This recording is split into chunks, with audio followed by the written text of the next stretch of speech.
Welcome to Around the Horn in Wholesale Distribution with Kevin Brown and Tom Burton. Sponsored each week by LeadSmart Technologies, Tom, Kevin, and their guests review the news of the week and dive deep into the topics impacting manufacturers, wholesale distribution, independent sales agents, and the global wholesale supply chain. Whether it's M&A, SaaS and cloud computing, B2B e-commerce, or supply chain issues, we peel back the onion with our guests into the topics that impact your business the most. Hey, you know what? I am excited today. Today is 75. Is that astounding? Yeah. We every time we talk about this with John, our editor, who takes care of putting all this stuff together and the intros and the outros and the loading the podcasts and editing and video clips and all the stuff that John does such a great job of. He's like, you guys need to celebrate, right? I have three boys, and the middle son's something of a social media guy, and he's constantly like, when you hit every 25 episode milestones you got to have a celebration and drink champagne and do all this stuff. I'm like, I kind of forget. We just go week to week and plow through it, right? Yep. But we could have champagne. That would be good. That'd make your dancing even better, I think. Well, at least it'd be more tolerable, right? Yeah, that's a good point. Good point. Yeah, for you, it would be more tolerable. Hey, though interesting, we do, and this is housekeeping here, but we should start planning on what we're going to do for the 100th anniversary. If you're listening in with us today, live on LinkedIn Live, Facebook Live, YouTube, and you've got ideas about what we should do for the 100th episode, which is coming up in, I guess, the middle of the year, let us know. Maybe we should put our feet up. My wife just chimed in and said no dancing. Yeah, see, she and I have the same view. Darlene with Inkworks Print and Design Group, my lovely wife, just shared that, unless we're at someone's wedding and she's been drinking a lot of champagne, she doesn't like me dancing. So I think I'm actually quite good. But that's okay. But we do need to start planning what we're going to do. We should probably do it live somewhere. And when I say live, us together in the same room, we'll figure something out. So we'll work on that. If you got ideas, throw them out there to us. We'd love to hear it. Big news for us today, although we're going to talk about some other big news today, is we've restructured and reformatted our newsletter. Historically, Tom, we've had kind of our just information in the general news, right? We've invited people to come look at that. But, we had a great group of guests on a while back, a couple of weeks ago. And one of the guests that we had was we had Mike Marks and Ian Heller and Dirk Beveridge. And Dirk commented, and he did it, caringly for the best of things with us, was he came back and he mentioned to us, we don't talk a lot about people here, right? And Dirk's work through Unleash WD and We Supply America Tour is celebrating people that work in independently owned wholesale distribution. And so what we've done is we've restructured the newsletter. So the newsletter is now going to have a series of 5 sections: economy and supply chain, manufacturing and distribution, e-commerce and marketing. We're going to have a technology, cybersecurity and AI segment within the newsletter. And then we're going to have a sales and M&A section. And then finally a people and leadership section. So it might be 2 articles, it might be 4 articles in each section each week. We're going to continue with our great read and a few of the other pieces that we have in the newsletter. But I think the structure of the newsletter is going to be extremely valuable for our audience moving forward. I appreciate the work you and your team did on that as well, Tom. So let's get ready to dive in. You want to get our house? Not to worry. I think it's important to point out that the newsletter will have possibly a lot more articles week to week than we had. It doesn't mean that we'll cover every one of them. This is going to turn into a 3-hour show. So if anyone's nervous about that, that's not. We're going to try and hit some of the ones that are the most relevant. Oh, we didn't talk about that. I blocked my whole morning. Oh, you did? Okay. Yeah. I'll just keep talking. Yeah. I wanted to say good morning to Ron. It's always great when he's here, and Brandon as well. 2 good friends, and always great to have them on the show live. Good friends and good friends of the show too. Ron's now a consultant and working with some large brands, and retired senior executive from Grainger. Brandon Lee's a marketing whiz and social media whiz, and from the great team at Fist Bumps, which is a fantastic tool if you're working consistently on LinkedIn and trying to grow your LinkedIn network and do some modern selling. I think that's the right term now, Tom, isn't it? Versus social selling, modern selling. Modern selling, right? Yeah, if you get a chance, if you do, if you use LinkedIn for some of your prospecting and developing your network, you may want to connect with Brandon Lee and follow his posts, as well as his company Fist Bumps, which is a great tool to go with that. So before we dive into the news, my friend, let's get our housekeeping out of the way. Again, my name's Kevin Brown. This is my good friend and lifelong friend and great business partner, Tom Burton. We get together every Friday morning. We typically have guests with us every couple of weeks. We usually do it every other week. We've got a phenomenal list of guests coming up. We've got almost half the year already booked. Some big names that you'll recognize. We'll mention even a reference a few of those later in the broadcast this morning. We get together every Friday morning. We go live on LinkedIn Live, YouTube Live, Facebook Live on the LinkedIn or the Lead Smart Technologies page on any of those platforms. Later in the day, what we've discussed on the podcast here that's live will go on to all of the popular podcast platforms out there, Spotify, Apple Podcasts, and so forth. So again, I'm Kevin Brown, Tom Burton. We're the co-founders of Lead Smart Technologies. Lead Smart is the developer of a product called Channel Cloud, and Channel Cloud is a AI-enabled smart CRM and customer intelligence platform that brings deep insights and accountability into both customer data, internal company data, and allows for actionable decisions that accelerate growth. Lead Smart Technologies is a sponsor of what we do here every week. In turn, what we do is every Friday morning, we put out a newsletter called Around the Horn in Manufacturing and Wholesale Distribution. That newsletter goes out to thousands of people. If you don't get that and you would like to, two simple ways to do that. You could send us an email at hello@leadsmarttech.com, or you could go to the website for the podcast, which is www.aroundthehornpod.com, and sign up there. All of our previous episodes are there and available as well. So we'd love to have you there. One last thing before we dive into the news today, what we would love and we greatly appreciate. If you enjoy coming each week, we have literally hundreds of people that join us through an audience on LinkedIn. Click the attending button if you get an invite from us. Let others know that you're coming. If you also want to get the reminders, but you're not necessarily getting our invitations, follow or like the Lead Smart Technologies page on LinkedIn, Facebook, and certainly our channel on YouTube, where all of our videos, we have some product videos and things like that about Lead Smart there as well. So click the like, share with your friends, share with others what we're doing, and we would greatly appreciate that. So, I'm done. Let's dive in, my friend. Okay, let's go into the news, into this first big topic, economy and supply chain. Yeah, well, some things picking up out there, right?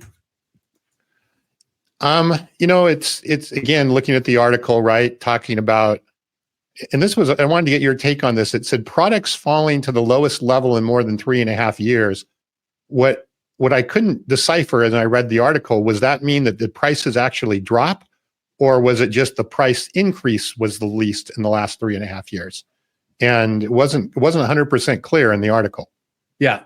So it says prices charged by companies, and I had a discussion with one of our regular guests or regular attendees who's been a guest on the show, who runs a very large distribution company, and they were talking about deflation, where their prices went up and haven't changed, but their consumer is expecting and driving lower costs from them.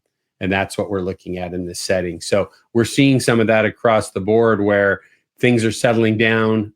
You've got people in the marketplace charging less for some items out there. Prices are driven down at we'll just say at the contractor level or factory level or whatever it is that are buying from distribution.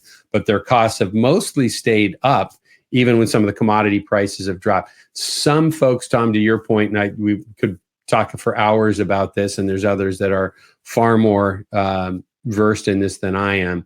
But, we see just like a simple example is, right, when you go to Chipotle for lunch, prices were through the roof, earlier last year because of supply chain issues and labor issues and all of those things. Those prices aren't ticking down. for their costs, and they're not lowering their prices to you. You may now choose to go to the taco stand across the parking lot who might have a little bit lower prices. And in the world that we live in within wholesale distribution is once somebody goes across the street and gets a lower price for the tacos, they come back to the bigger taco stand and try and start pushing on them for that price. So there's a elasticity, you might say, with that as well, but that's kind of what we're looking at there. So does that answer kind of your question there? Yeah, sort of. Sort of. It's the reason it's an interesting is suggesting that the economy kicked off 2024 on a strong note. But is that a strong note, or? Well, yeah. Or is it right. Yeah. The reference point is right. Let's make sure we quote this article, right, and make sure we stay on track with that part, right? Is this was coming from the S&P Global surveys that are done. This was a Reuters article that's done consistently. And remember, this is looking at the PMI outlook. So the U.S. Composite PMI outlook and index. So this article was talking about the positive notes of the index that they did. And they comment that, anything over 50% indicates expansion in the private sector and positive news. Mm-hmm. The number that they just came up with this was 50.9. I'm sorry, increased 52.3, the highest level since June. And in December, that PMI index was at 50.9, which anything again above 50 is a positive note. And it's at the highest level it's been since, I believe it was 2021 was the number in there. Okay. So that's the idea behind this, right? Is that PMI index. So that particular index, that is moving in the right direction. That PMI index takes into account lots of different factors and details within the economy. And then that brings it back for their index. And we've talked about, we have, 4 or 5 indexes that we look at fairly regularly here on the broadcast. And this just the PMI index happens to be one that we've looked at, and it's moving in the right direction. It's interesting that they came out of this with January numbers on the 25th, right? That's right. What, we got a few days left in the month here, okay. But there's no way that number is going to fall off of any significance, right? So, there's smarter people listening in today than me on these factors. So if they wanted to share something with us, that's would love to hear more. The issue, though, that this article did go into talk about, though, is while we've got, and by the way, just a quote from that, right? It says this higher composite reading bolsters economists' predictions that the economy will continue to grow this year, although at a moderate pace. Receding inflation in the survey also supports expectations that the Federal Reserve will start cutting interest rates sometime in the first half of 2024. So it's just bolstering. It's an index that they've pulled together. Okay. But they did note about rising delays in getting material, right? Now, we talked last week in length with Will Quinn that was with us about the Suez Canal issue, right? And the Red Sea with the Houthi rebels and so forth, and the ships being attacked and people going around the Cape or the Horn there, that's adding 10 plus days and a lot of costs, right? There's that factor. But now, right, we had Yellow Freight go out of business last summer. There's trucking issues out there. And then we've had all these winter storms. And so right now, the winter storms are what is hitting the supply chain issue, right? I literally just ordered some swag for the company the other day, and some sweaters and some things for the team, and they couldn't tell me when it was going to ship. Normally, it would have shipped the same day, but because of the storms last week, FedEx and UPS are way behind. There's all those things going on. That impacts manufacturing, getting raw materials in, and wholesale distribution, getting things from manufacturing. So there was that factor that they mentioned in this article about those delays could be impacting February, March issues. Tom, before we jump ahead, though, interesting that I got an alert this morning as I was waking up about this was a Yahoo News update about Federal Reserve made some announcements this morning with their readings. So I was pretty encouraged about that. The comment that was made from that was that the Fed's preferred inflation measure, which they call it a core personal consumption expenditure, that clocked in at 2.9% for the month of December, which beat estimates. And it said that is the first time that gauge fell below 3% since March of 2021. So it's that magic twos. We're in the twos, right? The twos. Yeah. So there's that what do they call that? Now maybe some hawkish versus dovish. Is that the right term?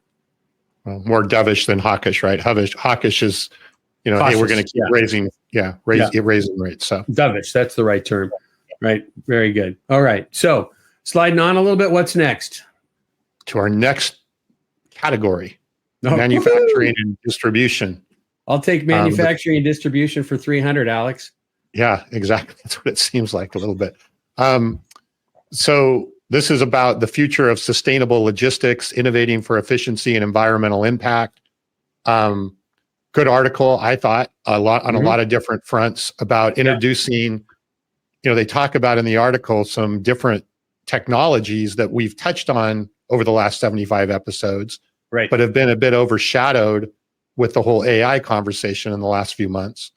In particular, really looking at IoT, Internet of Things, blockchain, other things like that are, I think, and this is something that I really believe to be true. I think Internet of Things and blockchain, while in and of themselves have been good technologies, really, really get boosted as their technology value when combined with some of the AI things that we're doing. So I think we're going to see a much of a resurgence on those things. I think you're right. And it's interesting, right? I mean, we had some nonstop discussion really, I think if you looked at it, it's what would that have been? November of 2022. Is that right? When OpenAI launched ChatGPT, right? Yes. But prior to that, we talked constantly about blockchain. We talked constantly about Internet of Things and connected factories and RFID tags and sensors and all the things that were going to change the world, right? And then particularly, and you're a much more informed on blockchain and a big blockchain fan, much more informed on that than I am. But, the reality that so much has come out of this, it's almost like those things got pushed pause on at some level, at least in the media, pushed pause on. And all we talk about is AI. And I like your comment. Maybe you can expand upon that. So I'm appreciative of that idea of how those three things can support each other. Well, if you look at IoT, right, Internet of Things, its obvious claim to fame is being able to get a lot of data in real time, right? Get data from devices or things that are there. Well, what fuels AI is data. So I think that there's going to be a resurgence in and I think IoT as a technology certainly had a lot of hype, but it really hasn't lived up to its hype, in the last few years. Sure. But I think that that's going to really be a resurgence for that technology as a way to, again, gather more real-time data that can be used to fuel whatever your AI that you're doing. Well, and I think, Tom, can I jump in and add something to what you just said? Because I think it's a really valid point. I think what the world has seen, to your comment about IoT hasn't moved as much, is there's a lot going on with IoT in, I'll call it the commercial side of the world versus the retail side of the world. And I think what we've felt today so far is I don't want to say everybody, but I can't think of a house on my block that doesn't have a Ring or a Nest camera on their front door, which is this most simplistic of IoT type devices, or some level of connectivity in their home. Well, I don't think what we found is that people care a whole lot right now about having a connected refrigerator that can order milk from Amazon for them, right? Those types of pieces. What is going to be interesting is, and I think to see a larger burst, to your point, of the concept of IoT's expansion or Internet of Things expansion in the manufacturing process by taking advantage, to your point, of blockchain tools, which is going to bring more data, as well as AI. So, and this article was about logistics, right? So how do we use IoT? But I think the number of use cases that even go above and beyond what's going on today can expand, and the value of those use cases are amplified through the use of AI and the data that's coming from there. Yeah. The second piece of it was blockchain, right? And we'll talk more about blockchain in a couple minutes as we talk about some of the security articles that were cybersecurity articles we're talking about. But blockchain, I also agree with you, has sort of been swept under the rug from a new and modern technology. Has been overshadowed by AI. Yep. But again, as you start to do more and you're starting to connect more companies and connect more data, and you want that security or you want that immutability that comes with blockchain, which is basically it's there forever, right? You're storing information securely, decentralized. So blockchain, it really opens the door for a lot of decentralization. It again now becomes, its value becomes amplified and magnified when you combine it with those other two things that are there. You know, it's funny. It just makes me think, can I digress for a minute and tell a funny story? Because as it talks about, you know, what was the term it used? Immutable ledger of transactions and movements, right? It's so, you know, that at the end of the day, that is for us looking at that, right? That is, or in our, I guess in the world that we're talking to, manufacturing and wholesale distribution, could be a huge, huge value in that setting. Because I just thinking back to when I was a manufacturer's rep for many, many years in the 90s and very early 2000s, sitting in front of a distributor, the distributor would have, and I might, you know, we represented as an example, DuPont and their protective clothing line and for PPE, sitting in front of a major distributor. He had his printouts, the distributor did, from his ERP system about what their numbers with us were by item. I had my data from my rep management system that was based off of the invoices we were getting in big envelopes twice a month from DuPont that showed us our copy of an invoice that got sent to a distributor. So I had my own data and reports, and then I would get spreadsheets from the manufacturer. And I don't think once in the history of the 10 years I owned the rep agency, did we ever sit down with a distributor and everybody had the same numbers, right? Yeah. They're always off. Now, if you're starting to look at blockchain transactions and it's immutable and that's it, right? Or infallible almost, everybody shares the same data that's correct. If it's wrong one place, it's wrong everywhere. Yeah, and you're not going to use blockchain for everything. But it's something that, again, fits into your stack, your technology strategy. And, you know, one of the things that, and I know we need to move on, but one of the things that AI really opens the door to, in my opinion, is decentralization. And if you look at technology and how we've used technology, traditionally, it's very siloed and centralized. We talked about this before, but in the world of AI, it opens up a lot of opportunity for decentralization. Blockchain is all about decentralization, and IoT is about decentralization. So if you start to really look at those from a macro level of how do you use technology more in a decentralized way, those all kind of work together really nicely. So good. Should we jump into our? I'm going to hit Ron's comment real quick. Yep. She said Thank you. There was a great interview with the CEO of Williams-Sonoma, and she spoke about how AI has helped her profitability with big impacts on their supply chain and customer service. She said AI is real and not just an idea. You know, I think, Ron, that AI is a bit of a fad, but you know, I don't know. I'm just maybe it is for real. I don't know. I've always been saying, Kevin, it's a bit of a fad, but you kept going, no, it's real. So Tom, when was the last time you didn't wake up in the middle of the night thinking about AI? Honestly, well, it's been months. A lot at some point, I guess. Yes. Okay.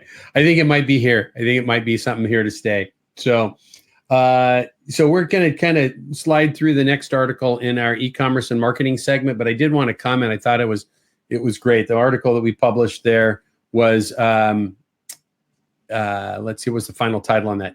Fastenal sees digital as a key to long-term growth. Again, if you don't get our email newsletter that comes out every week and you'd like to, please let us know.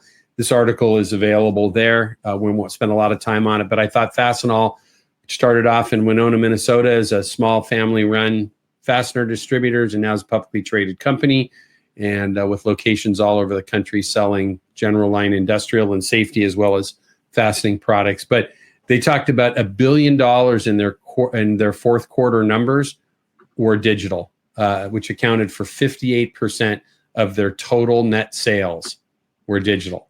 So yeah.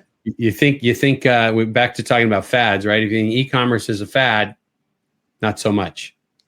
I'd love to know how much of that 58% was not 100% digital, but more hybrid, or there was digital touch points along the way, but then there was also potentially a salesperson or a human interaction with it.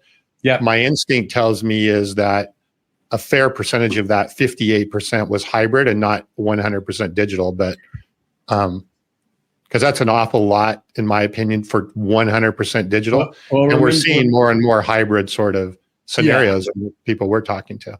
Well, and I think what we have to remember with that, and you're spot on with the hybrid part of it is, this, I can guarantee you that that's not $1 billion of people buying safety vests and having them shipped to them, right? Their e-commerce platform is ordering, it's building quotes, it's much deeper, which is what most wholesale distributors are doing with that. But the reason I wanted to talk about this and not spend too much time on it is that the quote that was there is that they said, let's see, digital sales methods provide customers with multiple channels they want while also providing Fastenal. Ready, Tom? Take a deep breath. I'm ready. Providing Fastenal with the data it needs to grow its business. What do you talk about all the time? Distributors have, and manufacturers have, this treasure trove of data that is rarely tapped into to even a fraction of what it could do for them. And that's what this article is saying about, you want to think about it, right? $1 billion in online transactions or e-commerce type of transactions. And they're saying it's the data that they need to accelerate their business. Yeah, so those $1 billion of transactions, there is an asset that's created as a byproduct of that, which is all of that data, right? By using that. So not only is it just the transactions, but all the data that is, which may in fact may be more valuable than the transactions themselves. Right. So it's interesting. You want to catch Ron's last comment there? Or you want to skip that one? I saw Ron, let's see, I saw Ron here saying that nice to see others are starting to realize it, not just us, which is great. And I wanted to spotlight James's comment as well about AI ain't being a fad. Right. And it is being, interesting to hear how being applied across multiple verticals. That's all I see. Is there a comment that you see that I missed? No, just Ron saying nice things about me. So, which is, I expect you would skip that. I do, and when we appreciate everybody's comments, but I really like James' comment because James runs a perimeter office products in Atlanta, and they do business nationally with office products. A lot of our audience here is, distribution from a standpoint of HVAC, pipe valve fitting, industrial safety, whatever it might be. And our audience and as well as LeadSmart customers are broadening out to all different facets of wholesale distribution. We kind of get myopic a little bit sometimes. And I love, some of the chats I've had recently with James that brings a different perspective than when we were just talking to people in, we'll call it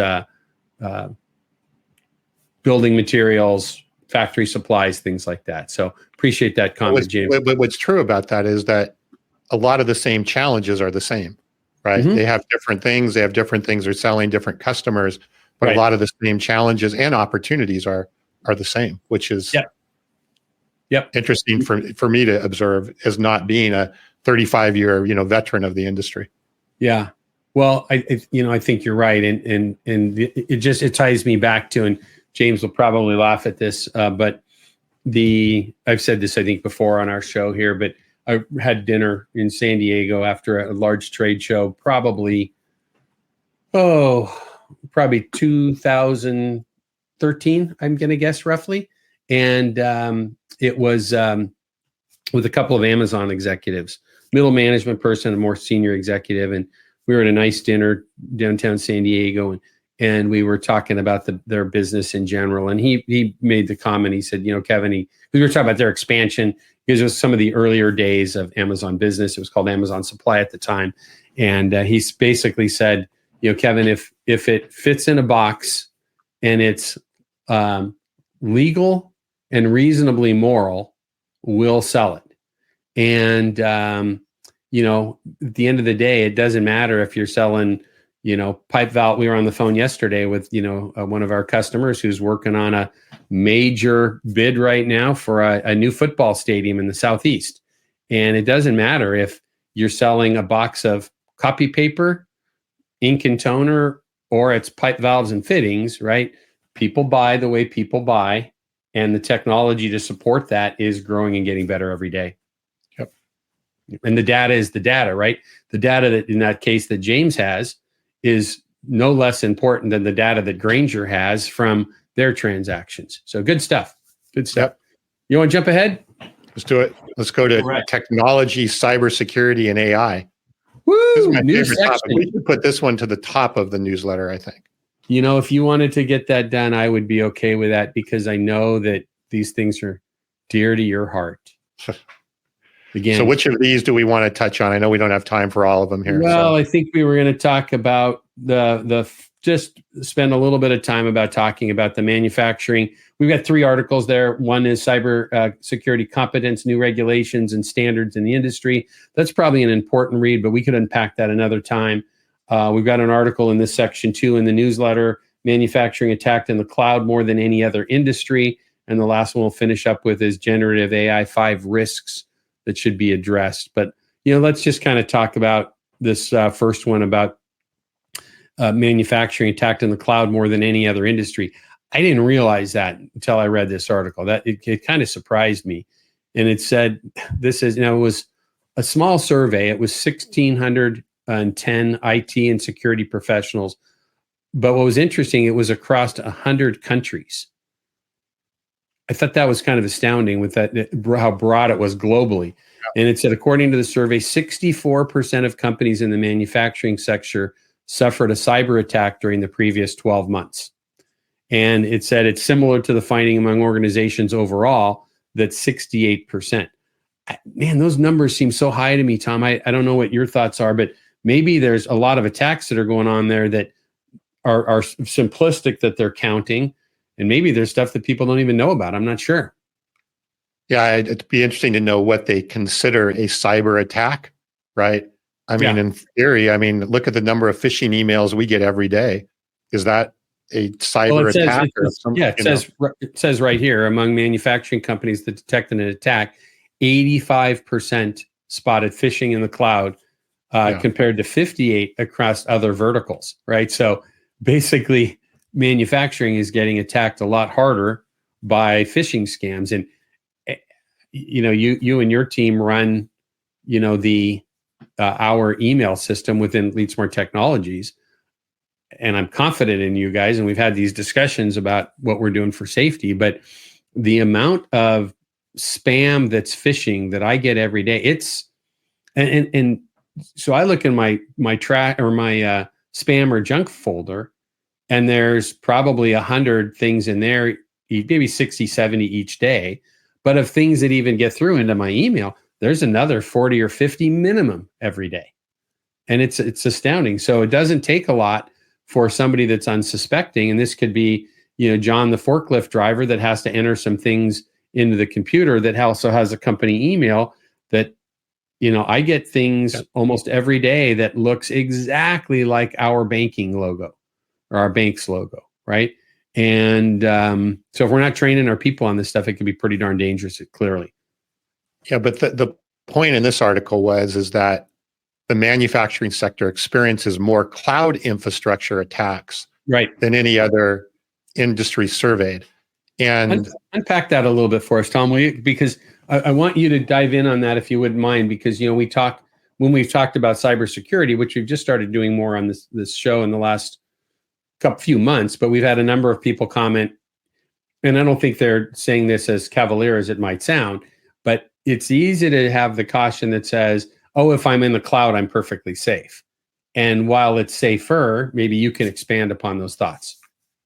The issue I don't think so much here is the cloud. I think it's the fact that and they talk about this, right? In manufacturing, we're in an ecosystem, right? Or in distribution, we're in an ecosystem. So we're constantly working with other companies. We're getting data from other companies. We're getting information from our suppliers and all of that. So there's a lot of handoffs occurring. Right. And whether you're using EDL or the cloud or whatever, or in blockchain, we can talk about that in a minute. But the handoffs open up, those are the kind of the cracks in the armor, if you will. Because if there's all these handoffs going off between one company to another, And that's what they said in the article. This opens up the door for a lot of the cyber attacks to come in and kind of exploit those handoffs and those cracks as they move from one company to another. So, and yes, it's not so much the cloud as it is the fact that we have an ecosystem and we have handoffs occurring between companies, and then it opens the door again for your vigilance and so forth is not as strong, so to speak, as you're working entirely within your own company. So let's talk about those handoffs let's unpack that a little bit. What are your thoughts maybe on an example, even, in our company, in a technology company? As it relates to? Well, I mean, you're talking about the ecosystems, right? And cloud handoffs of so forth. I mean, let's maybe use an example of that. Well, if I'm a manufacturer, right, I have suppliers that I'm getting my supplies from. So they're not my company, right? Mm-hmm. So I'm getting information from third-party companies. I'm getting communications with third-party companies, data, whatever the case may be. That's a lot happening through the cloud. If I'm a distributor and I'm getting stuff from my suppliers and my, so forth. We don't work in a siloed. Yeah. If you look at technology, right, in the technology world, we may have some partners, but our ecosystem is nowhere as sophisticated and large as we have in the manufacturing and distribution. So we have a lot of handoffs and a lot of communication and collaboration between companies. And so that isn't necessarily just connected systems, if I'm hearing you correctly, that it says I'm connected in with one of my vendors, but it could be just as simple as they gave me my own Dropbox folder and we're sharing spreadsheets, or the email transactions that are going back and forth. Is that kind of what you're describing? Yeah, I mean, it's all of it, right? It's all of it. But again, the cloud infrastructure of data sharing, data information, all of that stuff, again, whether you're using EDL or cloud or API or whatever it is you're using to share data, it potentially, and I believe that's what they're saying in the article, it opens up the door for some cracks in the armor that may not exist within a company on its own. Mm-hmm. And again, I believe that's where blockchain will start to have more of a presence, right? Because blockchain is a decentralized way of sharing information between companies. And there's a lot of security that can be done with blockchain that's not it's much more difficult to do without something like that. So again, I think the issue that needs to be observed is not just cloud, but the fact that there's a lot of communication between companies, intercompany communication that's occurring through those. And there's just going to become more and more of that as we grow technologically, right? Of course. And so takeaways for me on that is know where your ecosystem is connected, have the right people that you're allowing to do this. And, I think so often we get vendors that want to talk about connections and different things like that, understanding the cybersecurity issues that your partners have, right, in place, understanding the transfer, if we're going to connect, whether it's APIs or share data in any way, understand, maybe as an example, we talk about this with our customers all the time, most companies in wholesale distribution, unless they have a sophisticated IT department, don't think through the process of even asking hard questions about the platform that a software product is built on, right? How secure is that? Could attacks come in through that to get to their system, right? There's a lot of things like that, and those things become very important in understanding, who you're partnered with and where your data is coming from. Probably the biggest thing we're seeing today, and I think some of the statistics in this article even suggested that, are tied to the idea of, email. I think the fastest way into any organization is through email. I just actually heard yesterday, not highly sophisticated, but a great company that works hard on IT, that's one of our customers, had a major hack last year that I just heard about yesterday, right? And it's not so much sometimes even what they'll get from you. It's the cost and the inconvenience to go fix things. And it's just we could spend hours talking about cybersecurity. And frankly, I'm far from an expert on it, and would like to get some guests on coming up this year that can talk even more about that, about, some ways to protect ourselves better. So why don't we jump ahead, my friend? Yeah. And I realize I got too many different acronyms in my head. I used the word EDL. I meant EDI, right? Yeah. EDI communication, not EDL. I've been doing too much with ETL recently. Okay. All right. So next one is what? Generative AI, 5 risks for distributors. And it's great. I wanted to congratulate you today. And I placed these in when I put my notes together for the newsletter. I placed our first article that discussed AI at all over halfway through our broadcast today. And I thought you did well. I anticipated you to be shaking a little bit, maybe sweating, waiting to get to this, but you did a good job and I'm proud of you. Yeah, well, practice makes perfect, right? Okay, very good. Very good. So good article here in talking about generative AI, 5 risks for distributors. And this was from Industrial Distribution Magazine. Tom, I'm going to hit timeout for just a second. We do this every week, it's usually more than halfway through. Remind those who are listening on the podcast who are not seeing these two handsome faces here this morning discussing these topics. If you're listening versus watching, what you're not seeing is that we're reviewing through the newsletter that we publish every week. It's called Around the Horn in Manufacturing and Wholesale Distribution. It's sponsored by LeadSmart Technologies, the company that Tom and I both work for. And we bring together news and data about, as we have talked about today already, e-commerce, marketing, people and leadership, the economy, manufacturing, distribution, sales, M&A, and so forth. We bring that together. We discuss it with our audience that's here. We get great comments as we've had today, and we bring that to you every week. So if you're not getting that newsletter and you would like to, simple way to do it is an email to hello@leadsmarttech.com. Or we have a website for the podcast, www.aroundthehornpod.com. And you can see all of our previous episodes there, and you can sign up for the newsletter. So if you'd like it, join us.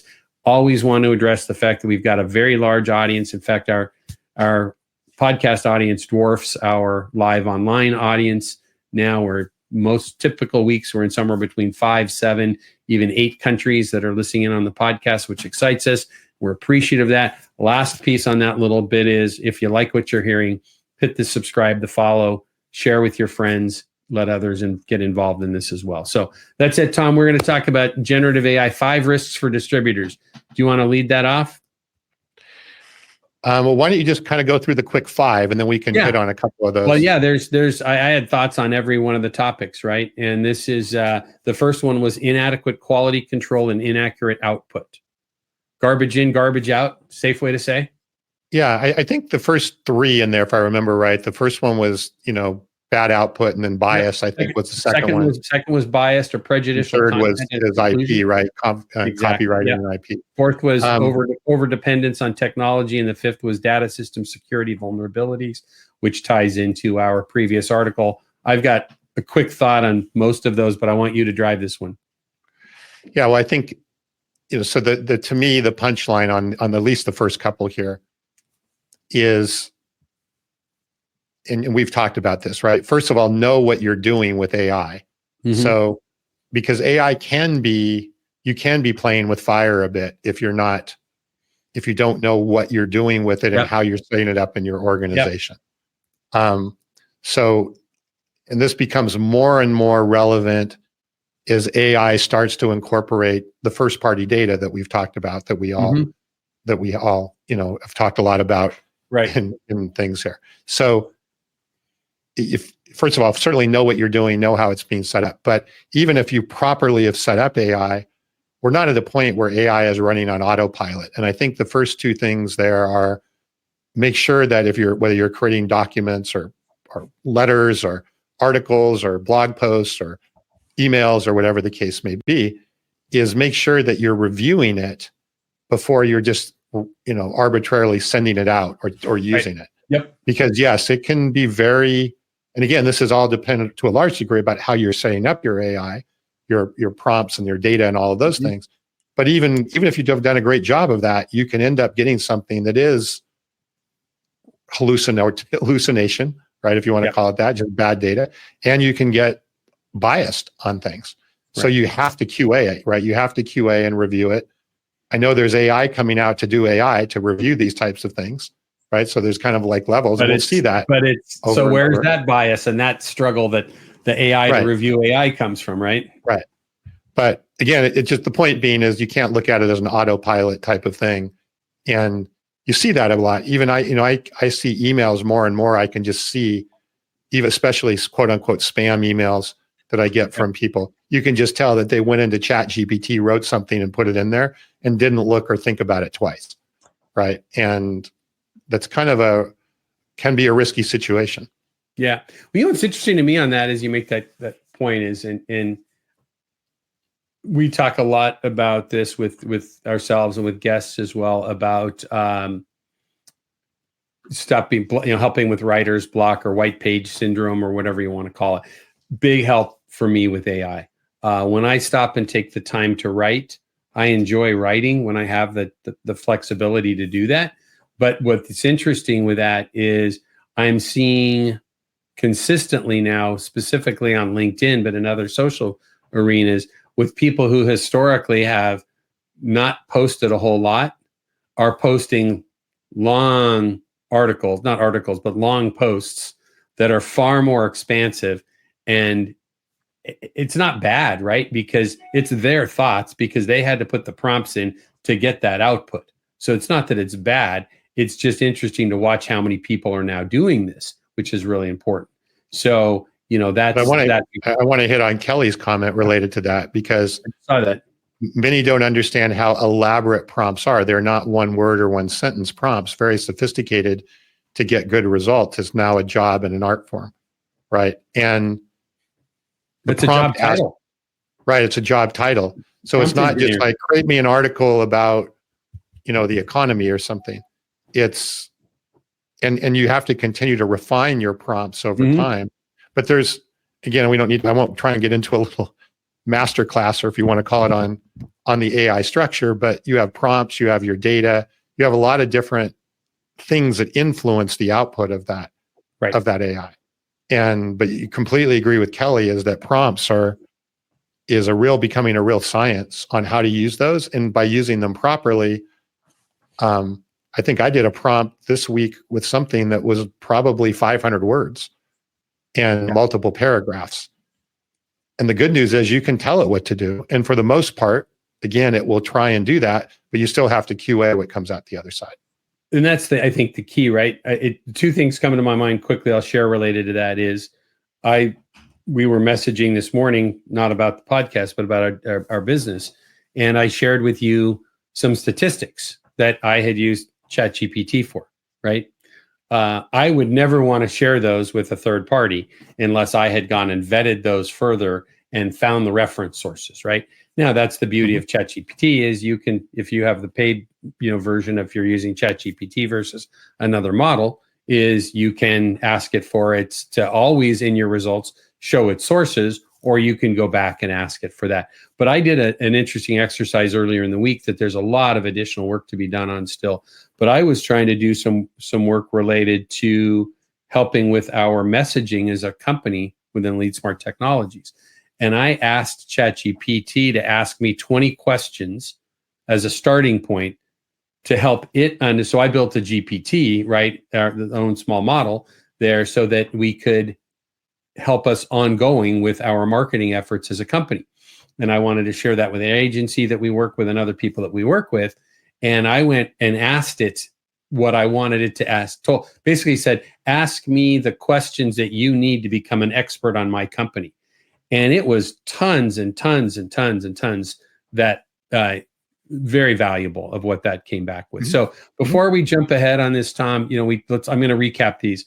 The risks that they talk about in this article, again, it's from Industrial Distribution Magazine, is inadequate quality control and inaccurate output, right? So garbage in, garbage out, lack of a better term, biased or prejudicial content and conclusions. You could convince AI to give you the answer you want if you ask the questions and load data that way. Easily, we could infringe on intellectual property. People starting, I think, to depend on tools that aren't fully baked even yet, right? There's a lot we need to learn. People, I think, are starting to rely on AI technology and tools like Bing and ChatGPT and other reference points that they have as kind of gospel, and not necessarily checking their work, or adding to writing it and something becomes don't want to say fake, but totally written by something else versus their ideas. And then there's security issues that go along with it. The last piece is, there was a quote at the end of the article. It says, the power and potential of artificial intelligence to wreak havoc has often manifested itself in movies like 2001: Space Odyssey or The Terminator. It says, while distributors may not have to worry that their use of generative AI will bring about the apocalypse, they should approach its adoption cautiously and thoughtfully to minimize the risk of unintended consequences. So I love that. And that brings me to a point. I'm going to say something. There's people on the broadcast with us today that say we don't talk enough about what we do at LeadSmart. And there is a whole concept within AI that says, hey, you know what? You can go out and hire prompt engineers. You can go out and hire PhDs. We've got a PhD in AI coming on. We got 2 of them scheduled as guests coming up in the next 45 days, where we're going to learn a lot about all of the sophistication of what they do. You can go do that. You can also go quickly and easily start buying third-party products that you probably don't fully understand how they work and bring those into your business. There's a concept, I think Microsoft's the one who introduced the topic, and they talk about incumbents. And the incumbent concept is taking your AI roadmap through trusted existing sources. And the roadmap that you and your team have developed for our company is to allow us to be that trusted source for our customers to bring chat type tools and AI and structured and unstructured data and all the big words that people like to talk about into a wholesale distributor or manufacturer with a trusted source on the secure, trusted platform we were talking about earlier today about cybersecurity, so that you go with a trusted partner on your AI roadmap rather than just trying to go through the jungle on your own with a dull machete. Yeah. So there's a little plug for the day. But I wanted to tie that in. Kelly's on my bandwagon too, Kevin. Domain specific data within a customer. I really thought he was smarter than that. Yeah. Go ahead. I'm sorry. Is going to be very accurate and powerful. It's not in what we're learning. And by the way, speaking of LeadSmart, if your company is on Eclipse, Epicor Eclipse, we just this week are finishing up a really new integration with Epicor Eclipse. Is super slick. So if you're on Eclipse, talk to Kevin, because we have some really great solutions for you. But one of the things we're really working on there is what data really matters, right? It's not just take every piece of data and throw it into the data lake and let's use, it's like what data matters and what data is really going to have the best result and not create some of those issues that you're talking about before. So there's a lot that goes into it to making sure that you're going to have a foundation to get those results that you're and having that right guide and putting those together is very important. Yeah, we need a guide in lots of phases of our life, and in technology, most organizations need a big help and a big support. So if you're interested in our roadmap of AI, we'd be happy to talk to you about that. So as we move on, what's that? No, I like Kelly's comment, hero data, right? Yeah. It's great. Very good. So as we kind of move into our next section, we'll talk about a couple things as we wind down today. So we have this new section called Sales and M&A. Exciting news this week. National Association of Wholesalers have purchased Modern Distribution Management. Tom Gale and his team have done a phenomenal job. We publish content from them, multiple pieces of content from them every week. We're very appreciative of them. Great relationship with them. In fact, Mike Hockett, senior editor there, is on with us in the next, I'd have to go check. In the next few weeks, Mike is going to be here. Mike is a regular listener. Tom's with us. Gail is with us occasionally. I'm excited to say that I've been in discussions in the last couple of days with the folks at NAW, and we've got at least 3 of their executives are going to be guests on the show this year. And I'm very proud of that. I know Eric Hopland, their CEO, is coming on. I think Dan Schubert, their CRO, is coming on, and a few others. So this is a powerful, powerful piece. And we publish information, and share information from so many sources every week.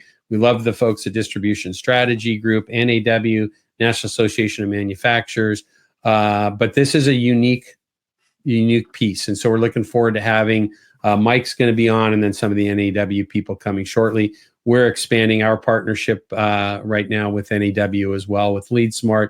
So really kind of exciting because you bring this behemoth, global, I won't say global, but very national, the largest trade association within wholesale distribution that has the lobbying group, their training and technology groups. They have, all the roundtable sessions they have throughout the year. They have their biggest event of the year is next week in Washington, D.C.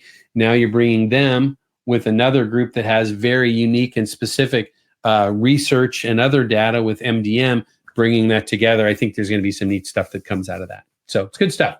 Congratulations to everybody involved in that. Yeah, I think to me, it just continues to spotlight the importance of how companies are recognizing the importance of having good thought leadership and good information to be able to be sharing with their members. So I think it's going to be great. Well, and I think too, we had this discussion last week that I thought was really interesting. It kind of comes to mind to me in this setting, is that, I had somebody in another that has somebody else that has a podcast and publishes a lot of data. Asked me the question a while back if we were going to become their competitors, and it kind of made me giggle because we just jump on the phone or on LinkedIn Live and and YouTube and Facebook Live and the podcast every week. We just have conversations, right? We have a wonderful sponsor in the company you and I work for and run that does that, but we just bring people together and have a big discussion with things. Is where we're at with this, but what I realized is the competition out there is for time. And so I know I read consistently almost every day, I read MDM content and NAW content. To start seeing some of that, I'm assuming combined into a simple single format will be great. Will be great. So that I think will be very helpful to the group going on. So as we kind of pushing through this today, I think probably one of the best articles that I've read, certainly year to date, if not in the last few years, is in TED Magazine, the Electrical Distributor Magazine. They were gracious enough to get just one of the finest industry experts out there. I think, you're probably really excited about this one. Do you want to lead this one off about the pros and cons of private equity? I agree. It's such an impactful article that I'm not going to do it justice. So what I would recommend is go read it because we're not going to have time to cover it today and do justice with it. Well, so the good folks from TED, or the Electrical Distributor Magazine, great publication. If you're not subscribed, go subscribe. We've got their publisher coming on in the next couple of weeks. Mr. Costas kind of going to join us as a guest. We're looking forward to that. But their writer, Susan Bloom, did an article about the pros and cons of private equity. And, we kind of joked I'm who she interviewed through the whole article on this. And we talked about venture capital, private equity, other debt forms, and so forth that are available. We see such an abundance and growth of private equity coming in to wholesale distribution. And it was a really enjoyable process. I wanted to thank them for including me. And in all seriousness, it's a really good article. It really is a good article. And I do recommend reading it. There was quite a few things we could end up talking about there in the world of private equity. We may do something like that down the road because, the reality of it is I think people have a fairly, if you're not involved, if you're the CEO of a, $50+ million distributor, you're having conversations off and on with PE. But general understanding about how PE works, how these deals work, what are expectations coming out of the deals, what may happen, what do deal structures look like, that's what this article is about. So if you're interested in what private equity does, and this happens to be published by the good folks at the Electrical Distributor Magazine, but the topic that we're discussing goes across the board in any type of distribution and the relationship with PE. So we are going to move ahead and talk about a couple things as we wind down. We have our new section called People and Leadership. If you're not seeing our screen, Tom, just scroll to that. We have an article in there from CNBC. It talks about as companies lay off even more workers, they could be making a big mistake in the way they're doing it. I think this is just a good read to kind of think about, not even just if you had to do a group of layoffs, but just even letting somebody go, which we all have to do in business. great article to just kind of give you some feedback on. I think there's more in here about what not to do. Jumping ahead, we still have our industry scuttlebutt section each week. Nice to see 3M delivering some good results. There's an article there from Industrial Supply. MDM published something this week too about Lawson Products, which is owned by DSG, and they acquired Emergent Safety Supply, a regional safety distribution company in Illinois. So nice acquisition there. And then another acquisition by MSC Industrial. So 3 good posts there that are worth reading. Our good read article this week is 5 ways to demonstrate leadership beyond a title. So if you get a chance to do that. Lastly, as we close out today, so important. Last week, we had a great guest on, Will Quinn with Infor. Will is the distribution guy. Do not try and use that word and call yourself that, because Will has trademarked the distribution guy. Great guest, great friend of the broadcast here. I think he was on with us earlier, made a comment. Will was on with us last week, and as I curated our articles for last week, what we posted in the newsletter was an article from one of his peers. This week we have it posted. It's called The Future of Distribution, Top 10 Trends and Predictions for the Next Decade. We talked about it on last week's show with Will. It's published in this week's newsletter. Again, if you don't get the newsletter, reach out to us, hello@leadsmarttech.com as an email, and we'll get it out to you. So last thing I'll hit on, Tom, in this diatribe here I've got rambling, is we don't talk about this regularly. We have a link here. The good folks, Ian Heller and Jonathan Bine at Distribution Strategy Group, they publish on their website, they have an index tracker for publicly traded distributors. And it's, if you're an investor, a stock trader, or just kind of paying attention to what the publicly traded companies are doing, go to Distribution Strategy Group. I think it's just distributionstrategygroup.com. Good folks over there, great information that they publish, and they have that index. I look at it off and on. Last thing is, we've just updated our, through the help of our research and MDM, there's a great listing of events and shows coming up, whether it's power transmission distributors meeting, NAED meetings, AD meetings, Granger's show. All of these different things are published through the middle of the year on our newsletter as well. So, my friend, in closing, anything else? All of this new stuff in the newsletter, I don't know that you need to read anything else during the week. That's right. There's a lot of stuff in there now. Get the newsletter on Fridays. That's right. Just summarize everything. So, okay. I am proud of us. We did one article today on AI. It's okay. We're diversifying. We're an equal opportunity very good contributor. All right. Well, listen, Tom, thank you as always. Gracious of you for all the hard work you do on getting this show out every week. Appreciative of your friendship and our business relationship. We love everybody that comes and joins us each week. Again, tell your friends. If you don't get the newsletter, let us know. We thank you. We're looking forward to next week. We've got an abundance of great guests from across the board. In fact, James from that was with us earlier made a comment from Perimeter Office Products is going to be joining us, and a broad group of people coming that I think will excite you. If you like AI, stand by. Over the next couple months, we're going to have 2 different PhDs in AI coming with us, but both of them are able to not boil the ocean, but bring things down that are manageable, and you'll leave with great takeaways. Have you got Sam Altman signed up yet? No, but what's cool is, what I wanted to mention is that Distribution Strategy Group has just opened registration for their upcoming AI event in Chicago in June.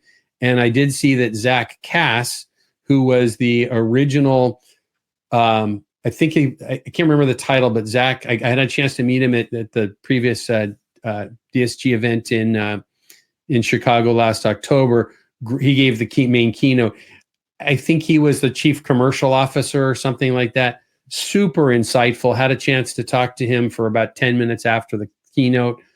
Great guy. He's coming back to that event, evidently. So great event. Distribution Strategy Group, Jonathan Bine and Heller.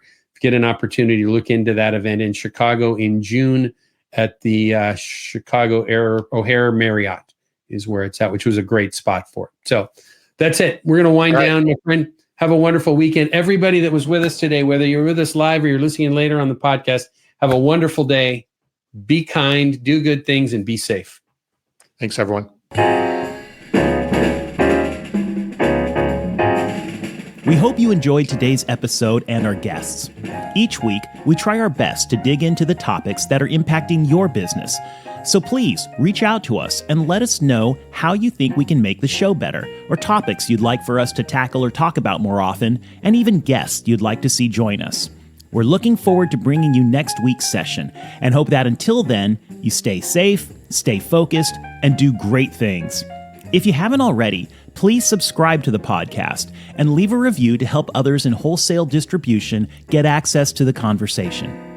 And finally, please check out our sponsor, LeadSmart Technologies, and their manufacturing and wholesale distribution industry CRM, customer intelligence, and channel collaboration platform. That's LeadSmart Technologies at leadsmarttech.com.